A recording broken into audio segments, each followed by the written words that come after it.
الحمد لله رب العالمين والصلاة والسلام على أشرف الأنبياء وسيد المرسلين وعلى آله وأصحابه ومن تبعهم بإحسان إلى يوم الدين.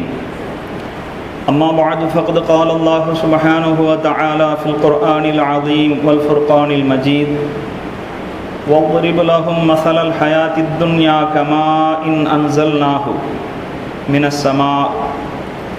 وقال النبي صلى الله عليه وسلم: مثل الذي يعتق عند الموت كمثل الذي يهدي إذا شبع. صدق الله مولانا العظيم وصدق رسوله النبي الكريم. اللهم ألهمنا مراشد أمورنا وأعيذنا من شرور أنفسنا ومن سيئات أعمالنا. رب اشرح لي صدري ويسر لي أمري واحلل عقدة من لساني يفقه قولي.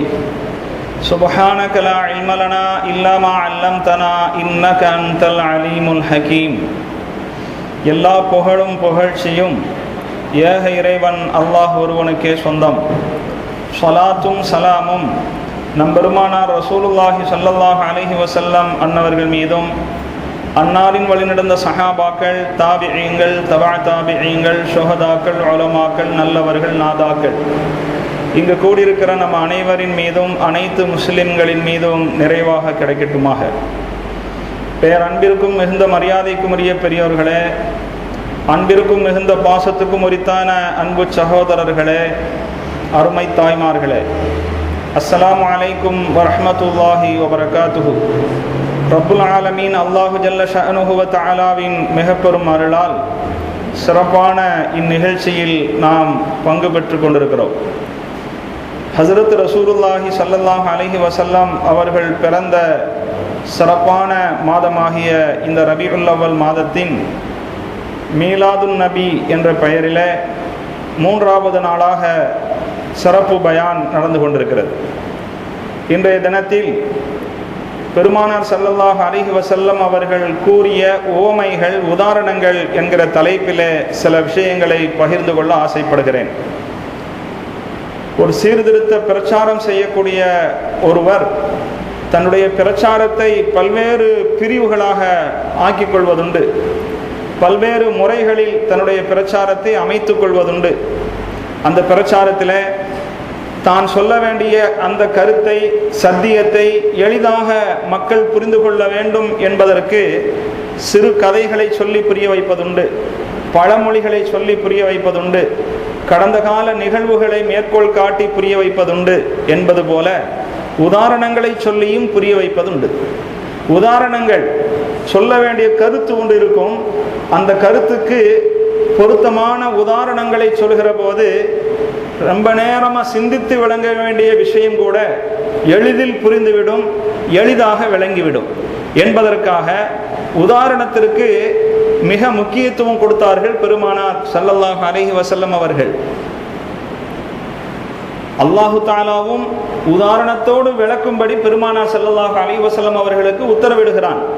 வضرب لهم مثل الحياة الدنيا كماء أنزلناه من السماء. கஹஃப் சூராவிலே அல்லாஹு தஆலா குறிப்பிடுகிறான், நபியே, இந்த மக்களுக்கு நீங்கள் உலக வாழ்க்கைக்கான உதாரணத்தை விளக்கி சொல்லுங்கள். இந்த உலக வாழ்க்கை எப்படிப்பட்டது, இந்த உலக வாழ்க்கையினுடைய தன்மை எவ்வாறானது என்பது பற்றி உதாரணம் விளக்கி சொல்லுங்கள் என்று சொல்லிவிட்டு அவனே ஒரு உதாரணத்தை சொல்லும்படி கூறுகிறான். கமாஇன் அன்ஸல்னாஹு மினஸ் ஸமா. இந்த உலக வாழ்க்கைக்கு நபியை சொல்லும்படி உதாரணமாக அல்லாஹு தஆலா காட்டிய விஷயம் என்னவென்றால், வானிலிருந்து இறக்கி வைக்கும் தண்ணீரை போல என்று அல்லாஹ் சொல்கிறான். இந்த உலக வாழ்க்கைக்கு வானிலிருந்து இறங்கும் தண்ணீரை எந்த விதத்தில் ஓமானமாக, உதாரணமாக சொல்லப்படுகிறது பார்த்தால் ஒரு வாக்கியம்தான். அந்த ஒரு வாக்கியத்துக்குள்ளரே பல கருத்துக்கள் அடங்கியிருக்கிறது. உலக வாழ்க்கையினுடைய ஸ்தரத்தன்மை, உலக வாழ்க்கை ஸ்தரமற்றது, நிரந்தரமற்றது என்பதை விளக்கி சொல்ல வேண்டும் என்று சொன்னால் அதற்கு பெரிய விவரம் கூற வேண்டும். ஆனால் வானிலிருந்து இறங்கும் தண்ணீரை போல என்ற ஒரே வார்த்தைக்குள்ளரே அல்லாஹு தாலா பல கருத்துக்களையும் உள்ளடக்கி சொல்லிவிட்டான். வானிலிருந்து இறங்கும் தண்ணீர் என்று சொன்னால் அது ஒரு இடத்தில் நிலையாக இருப்பதில்லை, ஓடும், பல இடங்களுக்கு ஓடும். இதுபோலதான் இந்த உலக வாழ்க்கையும், இந்த உலக வாழ்க்கையில் நாம் பெறுகின்ற வளங்களும் ஒரு மனிதனிடத்திலேயே நிரந்தரமாக இருப்பதில்லை. ஒரு நாள் இவனிடம் இருக்கும், இன்னொரு நாள் வேறொருவனிடம் இருக்கும், இன்னொரு நாள் அடுத்தவனிடம் செல்லும் என்கிற கருத்து இந்த தண்ணீருக்கு ஒப்பிட்டு சொன்னதிலிருந்தே விளங்கப்படுகிறது. இதே போல தண்ணீருடைய தன்மை என்னவென்றால் ஒரே நிலையில் இருப்பதில்லை. தண்ணீர் ஒரே நிலையில் இருப்பதில்லை. தண்ணீர் தண்ணீராகவே இருப்பதில்லை. கடற்கரைகளிலே அமைந்திருக்கிற உப்பளங்களில் தண்ணீர் உப்பு கல்லாக மாறுகிறது. கடலில் உள்ள நீர் நீராவியாக மாறி அது மீண்டும் மழையாக சுழற்சி முறையிலே தண்ணீராக கொட்டுகிறது. நாம் காய போடுகின்ற துணிகளில் உள்ள ஈரத்தன்மை அந்த தண்ணீர் காற்றோடு கலந்து விடுகிறது. இப்படி தண்ணீர் தண்ணீராகவே நிலைத்திருப்பதில்லை. இந்த உலக வாழ்க்கையும் நிலைத்திருக்க போவதில்லை என்கிற கருத்தையும் அல்லாஹு தஆலா இதில் சேர்த்து சொல்லிவிடுகிறான். அதே போல தண்ணீர் இருக்கிறதே தொடர்ந்து இருப்பதில்லை, அழிந்து கொண்டே போகிறது. நாம் ஒரு பாத்திரத்திலே குறைவான தண்ணீரை வைத்து ஓரிரு நாட்கள் கழித்து பார்த்தால் அந்த இடத்தில் தண்ணீர் இல்லாமல் போவதை பார்க்கிறோம். இப்படி தண்ணீர் என்பது அழிந்து போகக்கூடியது என்பதன் மூலம் இந்த உலக வாழ்க்கையும் அழிந்து போகக்கூடியது என்கிற கருத்தையும் சேர்த்து அல்லாஹ் இதில் சொல்லியிருக்கிறான். அதில் அடங்கியிருக்கிற இன்னொரு தத்துவம் என்னவென்றால், தண்ணீர் இருக்கிறதே அதுக்குள்ள மூழ்கின ஒருவர் தன்னை நனையாமல் பார்த்து கொள்ள முடியுமா என்றால் முடியாது. தண்ணீருக்குள் மூழ்கியவர் நனைந்துதான் தீர வேண்டும் என்பது போல இந்த உலக வாழ்க்கையினுடைய வளத்தில் யார் முங்கிவிடுகிறாரோ அவர் சோதனைக்குள் சிக்கித்தான் ஆக வேண்டும் என்கிற கருத்து இதற்குள் இருக்கிறது. ஐந்தாவதாக ஒரு கருத்து சொல்லப்படுகிறது. தண்ணீரை அளவோடு நமக்கு அல்லாஹ் கொடுக்கும் போதுதான் நமக்கு பயனுள்ளதாக இருக்கிறது. அளவுக்கு மிஞ்சி தண்ணீர் வந்து விட்டால் அதுவே ஆபத்தாகி விடுகிறது. ஒரே பகுதியில் ஒரு சில ஊர்களில் தண்ணீர் பற்றாக்குறையினால் விவசாயிகள் நஷ்டமடைந்து எங்களுக்கு நிவாரணம் வேண்டும் என்று சொல்கிறார்கள். அதே நாட்டில் அதே மாநிலத்தில் இன்னும் சில ஊர்களில் வெள்ளத்தால் எங்களுடைய பயிர்கள் எல்லாம் சேதமடைந்து விட்டது, நிவாரணம் வேண்டும் என்கிறார்கள். தண்ணீரே இல்லை என்றாலும் சிக்கல், தண்ணீர் அளவுக்கு அதிகமாகிவிட்டாலும் ஆபத்து.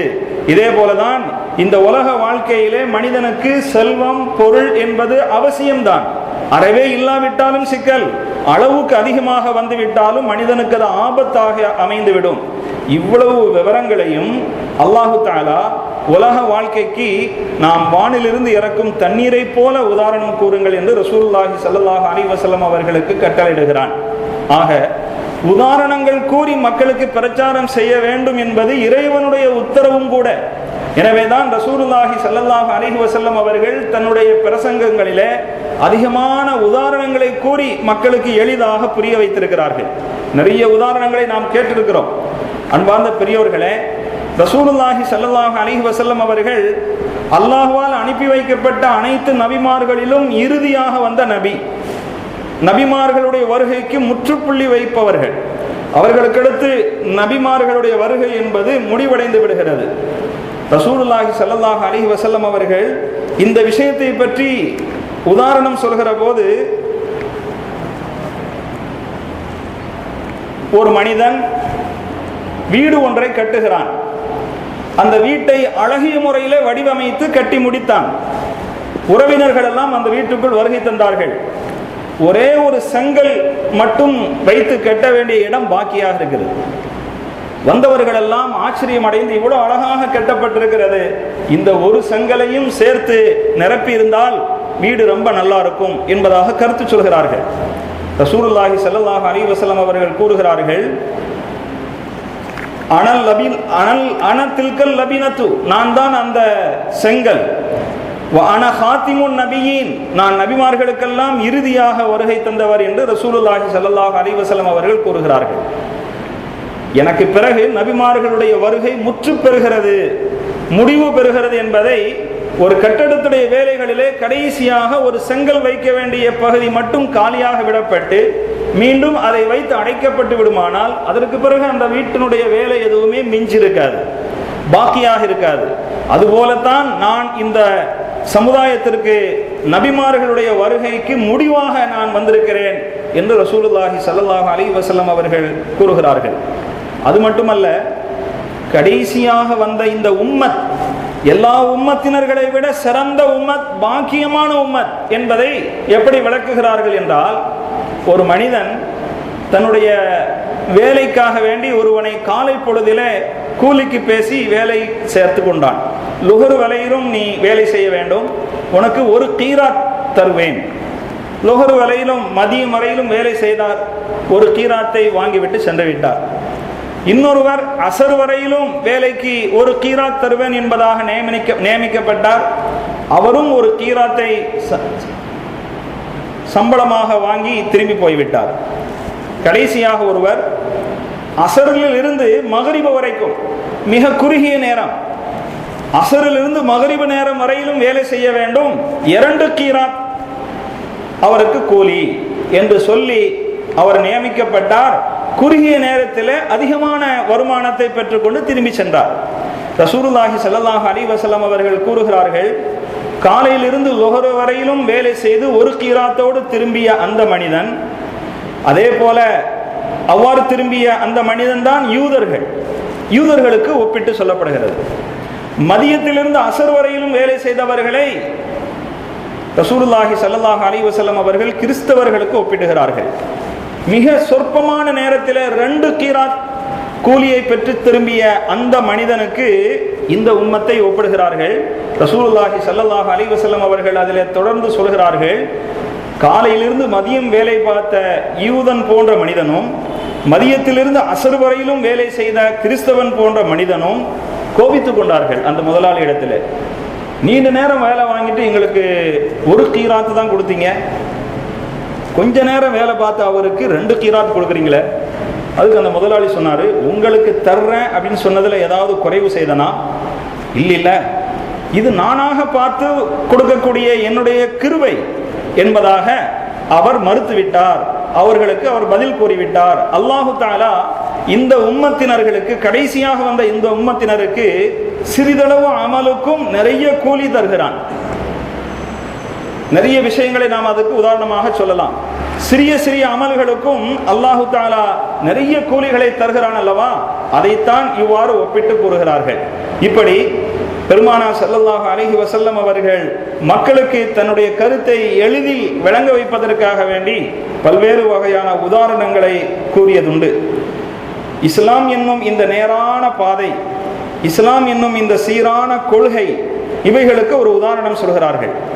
ஒரு பாலம், அந்த பாலத்துடைய தலைவாயிலே ஒரு அழைப்பாளன் இருந்து கொண்டிருக்கிறான். அங்கே வரக்கூடியவர்களை நேராக செல்லுங்கள், அங்கும் இங்கும் நீங்கள் வளைந்து சென்று விடாதீர்கள், இந்த பாலத்திலே நீங்கள் நேராக செல்லுங்கள். அந்த பாலத்துடைய இரு ஓரங்களிலும் நிறைய வாயில்கள் இருக்கிறது, நிறைய வழிகள் இருக்கிறது. அந்த வழிகளிலெல்லாம் இடையிலே புகுந்து விடாமல் நேரா போங்க என்று ஒரு அழைப்பாளர் தலைவாயிலிருந்து சொல்லிக் கொண்டிருக்கிறார். அந்த பாலத்துடைய 2 புறங்களிலும் இருக்கின்ற வாயில்களிலே திரைகள், ஒவ்வொரு வாசல்லையும் திரை தொங்கவிடப்பட்டிருக்கிறது. ரசூலுல்லாஹி ஸல்லல்லாஹு அலைஹி வஸல்லம் அவர்கள் கூறுகிறார்கள், பாலம் என்பதுதான் இஸ்லாம், நேர போங்கன்னு சொல்லக்கூடியதுதான் குர்ஆன், ஆங்காங்கே இருக்கக்கூடிய வாயில்கள் என்பதுதான் அல்லாஹுவால் தடுக்கப்பட்ட ஹராம்கள், வாயில்களிலே தொங்கவிடப்பட்டிருக்கிற திரைகள் தான் அல்லாஹுடைய வரம்புகள், உத்தரவுகள், இதை மீற வேண்டாம் என்று அல்லாஹுவால் தடுக்கப்பட்ட விஷயங்கள். யார் அந்த திரையை அகற்றுவாரோ அவர் அந்த ஹராமுக்குள்ளரே செல்ல வேண்டியது வந்துடும். எனவே திரையையும் பார்க்க வேண்டாம், அங்கே திறந்து என்ன இருக்கிறது என்றும் பார்க்க வேண்டாம், இந்த பாலத்திலே நேராக செல்லுங்கள் என்று குர்ஆன் சொல்லித்தான் உள்ளே அனுப்புகிறது. இதுதான் இஸ்லாம். இஸ்லாமிய மார்க்கத்திலே அல்லாஹு தஆலா நேரான சீரான கொள்கைகளை விளக்கி சொல்லிவிட்டான். அதன்படி நாம் நடந்தோம் என்று சொன்னால், அங்கும் இங்கும் கோணாமல் நடந்து கொண்டோம் என்று சொன்னால் நாம் தப்பிக்கலாம், நம்முடைய இலக்கை அடையலாம் என்பதை ரசூலுல்லாஹி ஸல்லல்லாஹு அலைஹி வஸல்லம் அவர்கள் குறிப்பிட்டு காட்டுகிறார்கள். அன்பார்ந்த பெரியோர்களே, இப்படியே ரசூலுல்லாஹி ஸல்லல்லாஹு அலைஹி வஸல்லம் அவர்கள் அதிகமான உதாரணங்களை கூறி இந்த உம்மத்தினருக்கு விளக்கங்களை தந்திருக்கிறார்கள். பெருமானார் ஸல்லல்லாஹு அலைஹி வஸல்லம் அவர்கள் ஒரு ஹதீஸிலே குறிப்பிடுவார்கள், ஒரு முஃமினான மனிதன், உண்மையான விசுவாசி பாவம் செய்வதற்கு இவ்வளவு அஞ்சுவான். எந்த மாதிரி அஞ்சுவான் என்றால், மலையின் அடிவாரத்திலே அமர்ந்திருக்கிற ஒருவன் அந்த மலை தன் மீது விழுந்து விடுவதை பற்றி எப்படி பயப்படுவானோ அந்த அளவுக்கு பாவம் செய்து விடுவோமோ என்பது பற்றி உண்மையான முஃமினுக்கு அச்சம் இருக்கும். ஆனால் பாவியான மனிதன் இருக்கிறானே, அவனுடைய தன்மை எப்படி என்றால், அவன் பாவம் செய்து விடுதல் என்பது அவனுடைய மனதில் ஒரு பாரமாகவோ கஷ்டமாகவோ தெரியாது. எப்படி என்றால், அவன் மூக்கில் ஒரு ஈ வந்து அமர்கிறது. ஈ அமர்ந்தால் அதற்காகவே அவன் எவ்வளவு உணர்ச்சி வசப்படுவான். கையால் இப்படி தட்டி விட்டு பேசாமல் இருந்துடுவான். அது ஒரு பெரிய விஷயமே இல்லை அவனுக்கு. மூக்கில் அமர்ந்த ஈயை விரட்டி விடுவது எப்படி அவனுக்கு சாதாரணமானதோ அதுபோன்று பாவத்தை செய்துட்டு பெரிய எந்த விஷயமும் பட்சமும் இல்லாமல் அவன் இருந்து விடுவான். ரசூலுல்லாஹி ஸல்லல்லாஹு அலைஹி வஸல்லம் அவர்கள் இந்த உதாரணத்தின் மூலம் என்ன சொல்ல வருகிறார்கள்? ஒவ்வொரு மனிதரும் சிந்திக்க வேண்டும். இங்கு சொல்லப்படுகின்ற உதாரணங்கள் எல்லாமே, ஆஹா, பெருமானார் ஸல்லல்லாஹு அலைஹி வஸல்லம் அவர்கள் எவ்வளவு அழகான உதாரணங்களை எல்லாம் சொல்லியிருக்கிறார்கள் என்று புருவத்தை தூக்கிவிட்டு செல்வதற்கு அல்ல. இந்த உதாரணங்களோடு நம்முடைய நடைமுறையை, வாழ்க்கையை ஒப்பிட்டு பார்க்க வேண்டும். அவரவருக்கு தன்னை பற்றி தெரியும். நாம் மற்றவர்களை பற்றி யோசிக்க வேண்டியதில்லை. இந்த விஷயத்தோடு எனக்கு என்ன தொடர்பு இருக்கிறது, இந்த விஷயத்தை நான் என் வாழ்க்கையில் எவ்வளவு கடைபிடிக்கிறேன், பின்பற்றுகிறேன் என்ற சிந்தனை உள்ளவர்களாக இருக்க வேண்டும். பாவம் செய்கிற போது நம்முடைய மனதை அது உறுத்துகிறதா? ரசூலுல்லாஹி ஸல்லல்லாஹு அலைஹி வஸல்லம் அவர்கள் கூறியது போல ஒரு மலையே நம் மீது விழுவது போன்ற அச்சம் உள்ளவர்களாக நாம் இருக்கிறோமா? அல்லது பாவம் நம்மிடத்தில் நடைபெறுவது என்பது நமக்கு சாதாரணமாக தென்படுகிறதா என்பதை வைத்து முஃமினா ஃபாஜிரா என்பதை அவரவர்கள் முடிவு செய்து கொள்ளலாம். அன்பார்ந்த பெரியோர்களே, ஹஸரத் ரசூலுல்லாஹி ஸல்லல்லாஹு அலைஹி வஸல்லம் அவர்கள் இதே மாதிரியாக நிறைய உதாரணங்களை சொல்லியிருக்கிறார்கள். நாமெல்லாம் கேள்விப்பட்ட ஒரு செய்தி தான். ஒரு தவறு ஒரு சமூகத்தில் நடைபெறுகிற போது தவறு செய்பவர்களை பார்த்துவிட்டு அவர்கள் செய்கிறார்கள் நமக்கென்ன என்று ஒதுங்கிக் கொள்கிறார்கள் அல்லவா? இவர்கள் தப்பு செய்யவில்லை தான், ஆனால் பிறர் தவறு செய்வதை அறிந்து தெரிந்து பார்த்து கொண்டு சும்மா இருக்கிற போது அந்த தவறினால், அந்த பாவத்தினால் இவர்களுக்கும் பாதிப்பு ஏற்படும். அது எப்படி பாதிப்பு ஏற்படும் என்பது வெறுமனே சொல்லிக் கொண்டிருந்தால் புரிவதில்லை. அது எப்படி வேற ஒருத்தன் தப்பு பண்ணா நமக்கு எப்படி அது பாதிக்கும் என்பது புரிவதில்லை. ரசூலுல்லாஹி ஸல்லல்லாஹு அலைஹி வஸல்லம் அவர்கள் அழகான உதாரணத்தின் மூலம் அதை விளக்கி காட்டுகிறார்கள். ஒரு கப்பலிலே சிலர் பயணிக்க வேண்டிய சூழ்நிலை வந்தது. அதனுடைய கீழ்த்தட்டு மேல்தட்டு என்று இரு அடுக்கு இருக்கிறது. எதில் யார் பயணிப்பது என்பதற்காக வேண்டி குலுக்கல் போடப்படுகிறது. சிலர் மேல்தட்டில் பயணிப்பதற்கென்று தேர்வு செய்யப்பட்டார்கள். இன்னும் சிலர் கீழ்த்தட்டிலே பயணிப்பதற்காக வேண்டி முடிவு செய்யப்பட்டார்கள். அவர்கள் அந்தந்த இடத்துக்கு சென்று பயணம் துவங்கிவிட்டது. கீழே தங்கியிருக்கக்கூடிய, கீழிருந்து பயணிக்கக்கூடிய மக்களுக்கு தண்ணீர் தேவைப்பட்டால் மேலிருப்பவர்களை எல்லாம் தாண்டி சென்று தண்ணீரை எடுத்து வர வேண்டியது இருந்தது. அதன் மூலம் மேலிருப்பவர்களுக்கு இடையூறு கூட ஏற்பட்டது. ஆனால் இவர்கள் என்ன யோசிக்கிறார்கள்? நாம் கப்பலுக்கு கீழே, கடல்ல தானே கப்பல் செல்கிறது, கப்பலுக்கு கீழே தண்ணீர் இருக்கிறது. ஒரு சிறு துளை இட்டுக்கொண்டோம் என்று சொன்னால் சுலபமாக நாம் தண்ணீரை எடுத்துக்கொள்ளலாம் என்பது மட்டுமல்ல, மேலில் இருப்பவர்களுக்கு நம்மால் இடையூறு இல்லாமலும் பார்த்து கொள்ளலாமே என்று எண்ணி அப்படி ஒரு முடிவை செய்கிறார்கள். இவ்வாறு முடிவு செய்கிறார்கள் என்பது அவர்களுக்கும் தெரிகிறது, மேலிருப்பவர்களுக்கும் தெரிகிறது. அவர்கள் தானே தப்பு செய்கிறாங்க, நமக்கு என்ன என்று அவர்கள் சும்மா இருந்தால் அந்த கப்பலிலே, அந்த கப்பலுடைய அழிவிலே சேதப்படுவதும் பாதிக்கப்படுவதும் இரண்டு பேரும் தான் என்பது நிச்சயமான விஷயம். இதே போலதான் ஒரு சமூகத்தில் பாவம் நடைபெறுகிற போது, தவறு நடைபெறுகிற போது பார்த்து கொண்டு சும்மா இருந்தால் அவர்கள் செய்த பாவத்தினுடைய விளைவு நம்மையும் பாதிக்கும் என்பதை ரசூலுல்லாஹி ஸல்லல்லாஹு அலைஹி வஸல்லம் அவர்கள் இந்த உதாரணத்தின் மூலமாக விளக்கி கூறுகிறார்கள். இது போன்று பல்வேறு வகையான உதாரணம் பெருமானார் ஸல்லல்லாஹு அலைஹி வஸல்லம் அவர்கள் கூறுகிறார்கள். இந்த உலகத்திலே முஃமினுக்கு வரக்கூடிய சோதனைகள் இருக்கிறதே, அது எது மாதிரி என்று சொன்னால், ஒரு மரத்தில் இருக்கின்ற கொழுந்து, மரத்தில் இருக்கிற கொழுந்து இருக்கிறதே மிகவும் வலுவாக இருக்காது. காற்று அடிக்கிற போது எந்த திசையிலே காற்று அழுத்தம் இருக்கிறதோ அந்த திசையிலே அது சாயும். காற்றின் அழுத்தம் நின்றதுமே அது நேராகிவிடும். ஆனால் ஒரு மரத்திலே விளைந்து போன ஒரு கிளை அல்லது மரத்துடைய தண்டு, உறுதியாகிவிட்ட அந்த தண்டு இருக்கிறதே, காற்று அடிக்கிற போதெல்லாம் வளைந்து கொடுக்காது, நிமிர்ந்து நிற்கும். ஆனால் பெரிய புயல் காற்று வருகிற போது ஒரே அடியாக முழுவதுமாக அது பிடுங்கப்படும், அதற்கு அழிவு ஏற்பட்டுவிடும். சாதாரணமாக நடைமுறையில் சொல்வார்கள், விட்டு கொடுப்பவன் கெட்டு போவதில்லை, கெட்டு போகிறவர்கள் விட்டு கொடுப்பதே இல்லை என்று சொல்வார்கள்.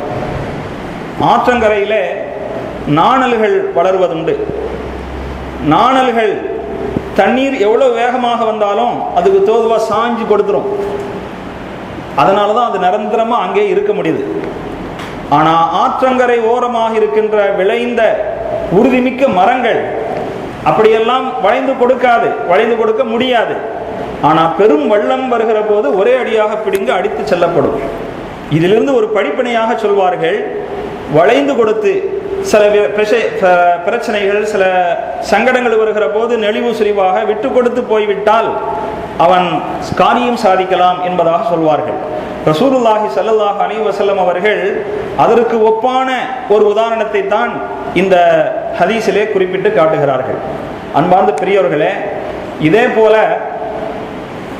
இதிலிருந்து நமக்கு சொல்லப்படுகின்ற விவரம் என்னவென்றால், மனிதனுக்கு, முஃமினான மனிதனுக்கு வரக்கூடிய சோதனை இருக்கிறதே, அவன் அதை தாங்கிக் கொள்வான்.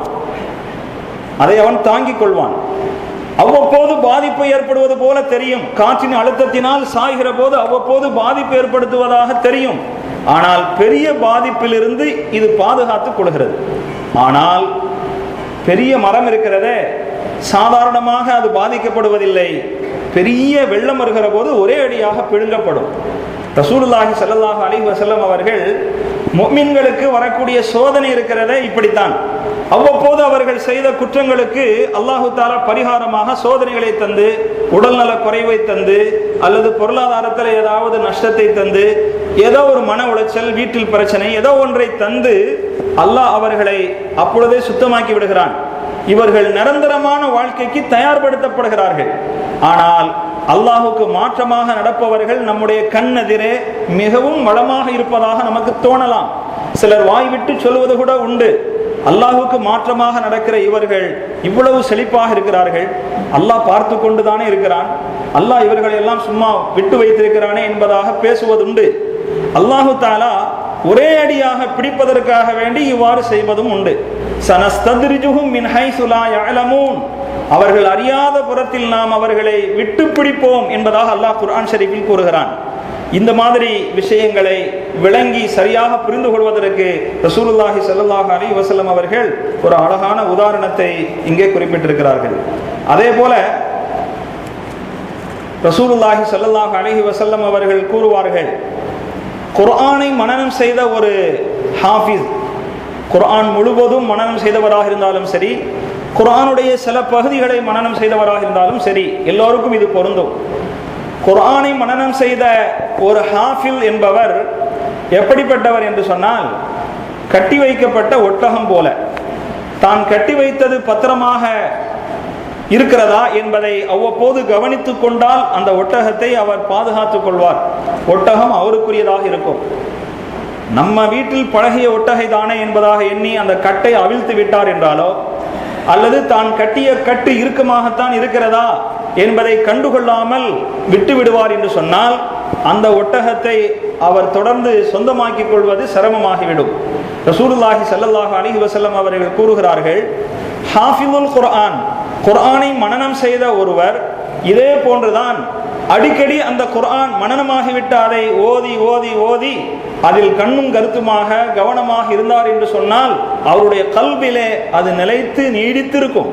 இல்லை என்று சொன்னால் அவருடைய கல்வை விட்டும் அது வெருண்டோடி விடும், அது மறந்து போய்விடும் என்பதை ரசூலுல்லாஹி ஸல்லல்லாஹு அலைஹி வஸல்லம் அவர்கள் அழகான உதாரணத்தின் மூலம் எடுத்துக் கூறுகிறார்கள்.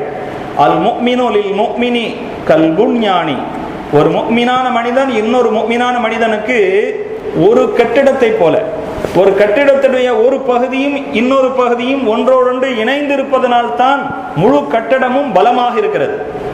ஒரு செங்கல் இன்னொரு செங்கலோடு கோர்த்து இணைந்து இருக்கிறது, சப்போர்ட்டாக இருக்கிறது. அதன் மூலமாகத்தான் முழு கட்டிடத்துக்கும் பலம். இதே போல ஒரு முஃமின் இன்னொரு முஃமினுக்கு பக்கபலமாக இருந்து, உறுதுணையாக இருந்து, முழு முஸ்லிம் சமுதாயத்தையும் வலுமிக்கதாக ஆக்குவதற்கு முயற்சிக்க வேண்டும் என்ற கருத்தை ரசூலுல்லாஹி ஸல்லல்லாஹு அலைஹி வஸல்லம் அவர்கள் இதில் சொல்கிறார்கள். அது மட்டுமல்ல, ஒரு முஃமின் இன்னொரு முஃமினை எந்த அளவுக்கு பற்றுதல் கொண்டவனாக இருக்க வேண்டும் என்று சொன்னால், அந்த ஹதீஸிலேயே தொடரில் வருகிறது.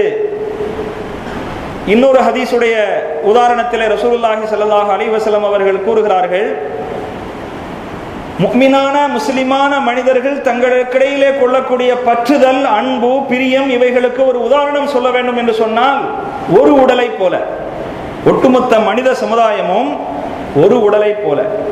ஒரு உடலில் ஏதாவது ஒரு உறுப்புக்கு சங்கடம் வந்துவிட்டால், நோயினை வந்துவிட்டால், காலில் முள் தைக்கிறது என்று சொன்னால் உடனடியாக மூளைக்கு செய்தி செல்கிறது. மூளை உடனடியாக கைக்கு உத்தரவு போடுகிறது. கண் அதை பார்க்கிறது. அந்த முள்ளை அகற்றுவதற்குரிய வேலையை தன்னால செய்து விடுகிறது. இப்படி ஏதாவது ஒரு உறுப்புக்கு சங்கடம், நோவினை என்று சொன்னால் மற்ற உறுப்புகள் எல்லாம் சேர்ந்து ஒத்துழைக்கிறது. ஹதீஸ் ஷரீஃபிலே வருகிறது, இரவு நேரத்தில் ஒரு உறுப்புக்கு வலி என்று சொன்னால் கண் கூட தூங்காமல் விழித்திருக்கிறது. கண்ணுக்கு தூக்கம் வருவதில்லை. ஒரு உடலில் இருக்கின்ற ஒரு உறுப்புக்கு சங்கடம் என்கிற போது இன்னொரு உறுப்புக்கு நிம்மதி கிடைப்பதில்லை. ரசூலுல்லாஹி ஸல்லல்லாஹு அலைஹி வஸல்லம் அவர்கள் ஒட்டுமொத்த முஸ்லிம் சமுதாயமும் ஒருவருக்கு ஒரு பாதிப்பு ஏற்படுகிறது, சங்கடம் ஏற்படுகிறது என்று சொன்னால் இன்னொருவர் தன்னால் இயன்ற ஒத்துழைப்பையும் அன்பையும் தன்னுடைய ஆலோசனையும் அவருக்கு வழங்க வேண்டும் என்பதிலே ஒரு உடல் போன்று செயல்பட வேண்டும் என்று ரசூலுல்லாஹி ஸல்லல்லாஹு அலைஹி வஸல்லம் அவர்கள் குறிப்பிடுகிறார்கள். மஸலுல் அஹவைனி கல் யதைனி தக்ஸிலு இஹ்தாஹுமா அல் உக்ரா. இன்னொரு ஹதீஸிலே, இரு முஸ்லிமான சகோதரர்களுக்கு ஓமானம் இரு கைகளை போல. இரண்டு கைகளிலே ஒன்று இன்னொன்றுக்கு எப்படி ஒத்துழைப்பா இருக்கிறது தெரியுமா? இந்த கையை கழுவுவதற்கு இது உதவி செய்கிறது, இந்த கையை கழுவுவதற்கு இது உதவி செய்கிறது. ரசூலுல்லாஹி ஸல்லல்லாஹு அலைஹி வஸல்லம் அவர்கள் மிக எளிதாக புரிய வைத்திருக்கிறார்கள். ஒருவருக்கொருவர் பரஸ்பரம் அன்பு, உதவி செய்து வாழ வேண்டும் என்பதை இப்படிப்பட்ட உதாரணங்களின் மூலம் மிக உயர்ந்த தரத்திலே ரசூலுல்லாஹி ஸல்லல்லாஹு அலைஹி வஸல்லம் அவர்கள் விளக்கி காட்டியிருக்கிறார்கள். அன்பார்ந்த பெரியவர்களே, இதுபோல பெருமானார் ஸல்லல்லாஹு அலைஹி வஸல்லம் அவர்கள் கூறிய நிறைய உதாரணங்கள் உண்டு. மஸலுல்லதி யذ்குரு ரப்பஹு வல்லதி லா யذ்குரு கமஸலில் ஹய்யி வல் மய்யித். இறைவனை தியானம் செய்யக்கூடிய, நினைத்து பார்க்கக்கூடிய ஒரு மனிதனுக்கும் இறைவனை நினைத்து பார்க்காமல் மறந்து வாழக்கூடிய மனிதனுக்கும் உதாரணம் இறந்து போனவருக்கும் உயிருடன் இருப்பவருக்கும் உள்ள சம்பந்தம் போல. உயிருடன் இருப்பவர் அவருக்கு மதிப்புண்டு. உயிருடன் இருப்பவரை எல்லோரும் கண்ணியமான வார்த்தையில் பேசுவார்கள். உயிருடன் இருப்பவருக்கு சகல அந்தஸ்துகளும் மரியாதையும் தரப்படுவதுண்டு. உயிர் போய்விட்டால் அவரை முண்டம் என்றும் பிணம் என்றும் ஜனாசா என்றும் தான் குறிப்பிடுவார்கள். இப்படி அல்லாஹு தஆலா இந்த பூமியிலே மனித சமுதாயத்தை படைத்ததன் நோக்கமே அவன் நினைவு கூறப்பட வேண்டும் என்பதற்காக. அல்லாஹுடைய துதி, அல்லாஹுடைய புகழ் இந்த பூமியிலே பாடப்பட வேண்டும் என்பதற்காக. அந்த நோக்கம் தவறிவிடுமானால், அதற்காகத்தான் ரூஹை கொடுத்து அனுப்பியிருக்கிறான். அந்த நோக்கம் தவறிவிடுகிற போது இவன் உயிர் இருந்தும் செத்த பிணம் என்று ரசூலுல்லாஹி ஸல்லல்லாஹு அலைஹி வஸல்லம் அவர்கள் கூறுகிறார்கள். ஒரு மின் விளக்கை நாம் வாங்குகிறோம், வெளிச்சம் தர வேண்டும் என்பதற்காக. எப்பொழுது அந்த தகுதியை அது இழந்து விடுகிறதோ தூக்கி குப்பையில் போட்டு விடுகிறோம். இதே போலதான் எந்த நோக்கத்திற்காக அல்லாஹ் இந்த மனித சமுதாயத்தை படைத்தானோ அந்த நோக்கம் இருக்கிற வரையில்தான் உயிர் இருந்தாலும் உயிரோட்டும் உள்ளவர் என்பதாக அவர் மதிக்கப்படுகிறார். இல்லை என்றால் வெறுமனே உயிர் என்பது கை கால அசைவுக்கு வேண்டுமானால் உயிர் இருப்பதாக சொல்லலாம், அர்த்தமுள்ள உயிராக அதை கருத முடியாது. ரசூலுல்லாஹி ஸல்லல்லாஹு அலைஹி வஸல்லம் அவர்களுடைய கணிப்பின்படி அவரும் செத்த பிணத்துக்கு சமம் என்று ஹஸரத் ரசூலுல்லாஹி ஸல்லல்லாஹு அலைஹி வஸல்லம் அவர்கள் கூறுகிறார்கள். இவ்வாறு நிறைய உதாரணங்களின் மூலம் இந்த சமுதாயத்திற்கு பெருமானார் ஸல்லல்லாஹு அலைஹி வஸல்லம் அவர்கள் உபதேசங்களையும் பிரசங்கங்களையும் செய்திருக்கிறார்கள். இதிலிருந்து நமக்கு கிடைக்கின்ற படிப்பினைகளை நாம் சரியாக பெற வேண்டும். வல்லோன் அல்லாஹ் சுப்ஹானஹு வ தஆலா பெருமானார் ஸல்லல்லாஹு அலைஹி வஸல்லம் அவர்கள் கூறி காட்டிய அந்த வழிமுறைகளிலே நாம் வாழ்ந்து ஈமானோடு மரணிக்கின்ற சுன்னத்தான வாழ்க்கையை மேற்கொண்டு ஈமானோடு மரணிக்கின்ற மறு உலகத்திலே பெருமானார் ஸல்லல்லாஹு அலைஹி வஸல்லம் அவர்களுடைய ஷஃபாஅத்தை பெறுகின்ற, சுவனத்தில் அவர்களுடைய சுஹபத்தை பெறுகின்ற நல்ல பாக்கியத்தை நம் அனைவருக்கும் தொந்தரவு புரிவானாக. வாஹிரு தஅவானா அல்ஹம்துலில்லாஹி ரப்பில் ஆலமீன். அஸ்ஸலாமு அலைக்கும் வரஹ்மத்துல்லாஹி வபரகாத்துஹு.